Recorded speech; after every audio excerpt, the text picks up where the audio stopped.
You know, this campaign is really about how we're going to take our country back. We know we can do better. It wasn't so long ago, as Billy was suggesting, when we were doing better, when we had the kind of policies that we're building for the future, because every election is about the future, and this one is no different.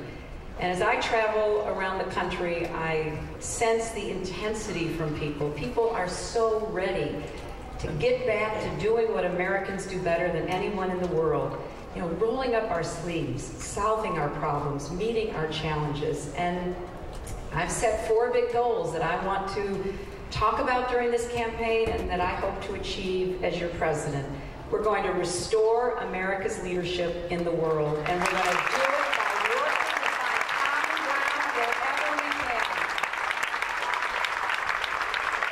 And of course, it begins by ending the war in Iraq and bringing our troops home as carefully and responsibly and quickly as we possibly can. But it doesn't end there, because we have all of these challenges. You know, President Bush's policies have alienated our friends and emboldened our enemies.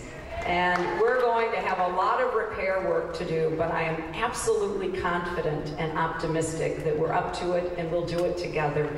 And here at home, we're going to set a goal of rebuilding a strong and prosperous middle class so that people feel like they have a shot at the American dream for themselves and their children.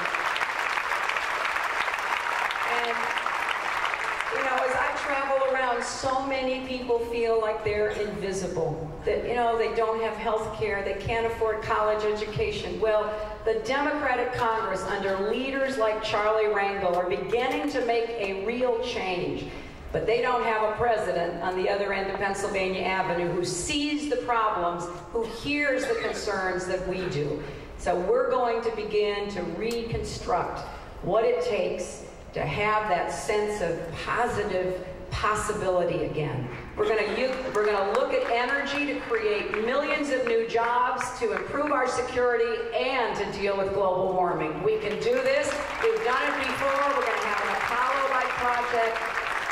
We're going to tackle health care again, because we want quality, affordable health care for every single American, and we're going to go do it. And we are going to have an education system that starts with universal pre-kindergarten and makes college affordable and also gives more apprenticeships and job training to hardworking young Americans who want a competitive job in the global economy. And we are going to end President Bush's war on science. We're going to start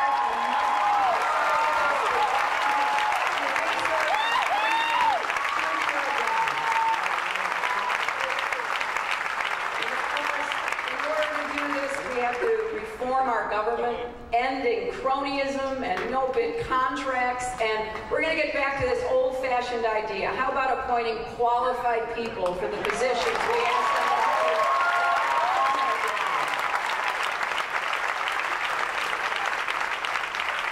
And finally, we are going to reclaim the future.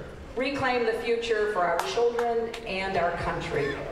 I know we can do this. I mean, every generation has stepped up to do it. And as I think about it, we do not want to be, and we will not be, the first generation of Americans that leave our country worse off than when we found it. We're going to be committed to the kind of future that every child in this country deserves to have. And for me, it's a great honor and an extraordinarily humbling experience to think that I could be the first woman president of the United States.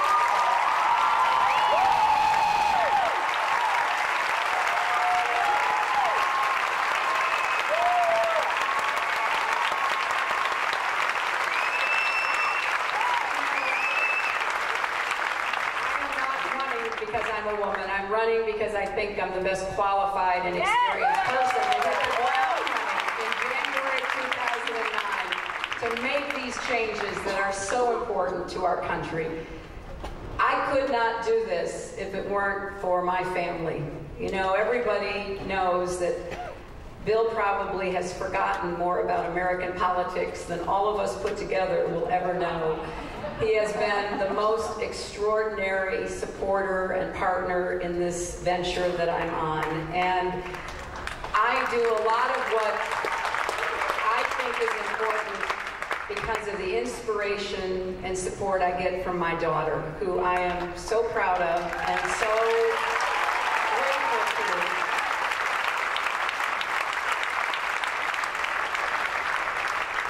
And when I go out around the country from Manchester, New Hampshire to Pahrump, Nevada, which is an hour outside of Las Vegas in the desert, if you look at a map, I am so touched by the people who come out to see me, but there are two groups of people that particularly move me.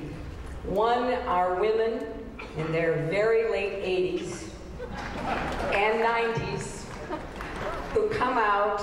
They stand sometimes for hours. Some are in walkers or wheelchairs. A lot of are standing just straight up.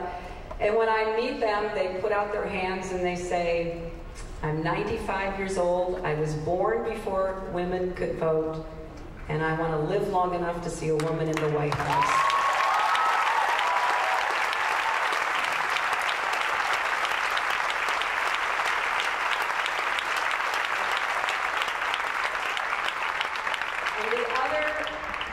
Parents who bring their children.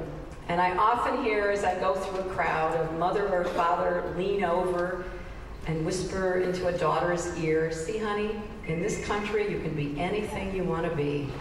And I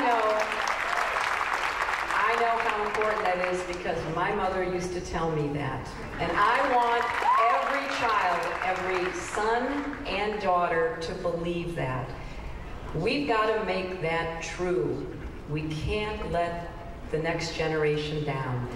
And for me, ultimately, it's not only believing that our children can be anything they want to be, but that our country can be everything it should be. This is a good